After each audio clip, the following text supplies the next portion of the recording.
Bonjour tout le monde, je suis très heureuse de vous retrouver sur ma chaîne YouTube.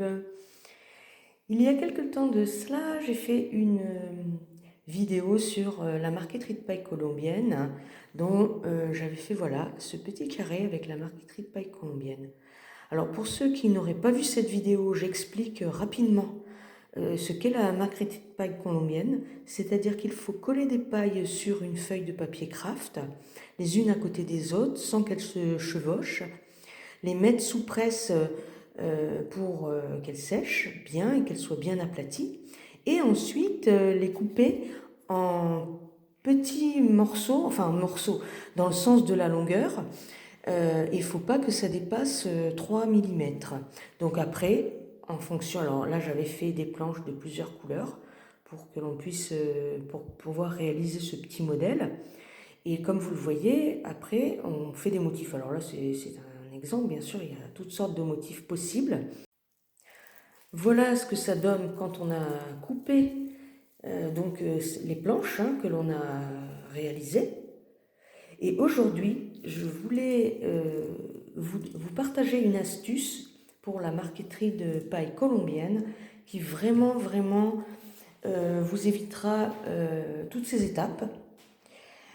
Il vous faudra vous munir on appelle ça un Strauss-Palter.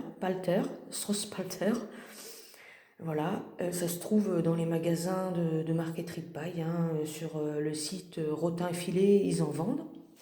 Ils les vendent par 3, donc il y a plusieurs tailles effectivement. J'en ai 3 de tailles différentes. Là j'en ai le 4, ça c'est le 4. Là il y a 2 tailles parce qu'il y a le 2 et le 3 dedans. Et là c'est le 6.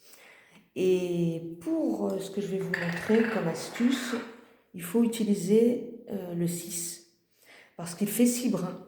Donc il vous suffit de mettre votre paille sèche, évidemment sans l'ouvrir, dans cet appareil qui est destiné à la marqueterie de paille, et de passer la paille dans le Strauss-Palter numéro 6.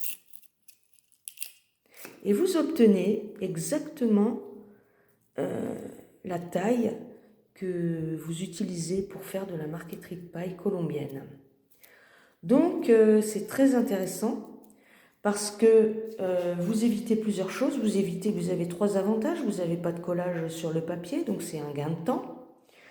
Donc vous n'avez pas de risque non plus de ne pas faire la même taille, puisque voilà, c'est égal. Ça c'est très important aussi. C'est pas toujours évident d'arriver à bien faire 3 mm quand on les fait à la main. Et puis il n'y a pas de gâchis, car vous pouvez couper vos pailles au fur et à mesure de vos besoins. Alors quand vous faites des planches, il se peut que vous ayez effectivement beaucoup trop de paille. Là c'est un peu le cas, j'avais fait des planches, mais vous voyez j'en ai beaucoup quand même à utiliser. Voilà pour cette astuce qui est bien utile et qui fait gagner beaucoup de temps et d'argent un petit peu aussi. Merci d'avoir suivi cette vidéo et n'hésitez pas à me laisser vos commentaires, à me poser des questions et pourquoi pas, si vous avez des idées de vidéos, m'en faire part. Je vous remercie, à très bientôt pour de nouvelles vidéos. Au revoir.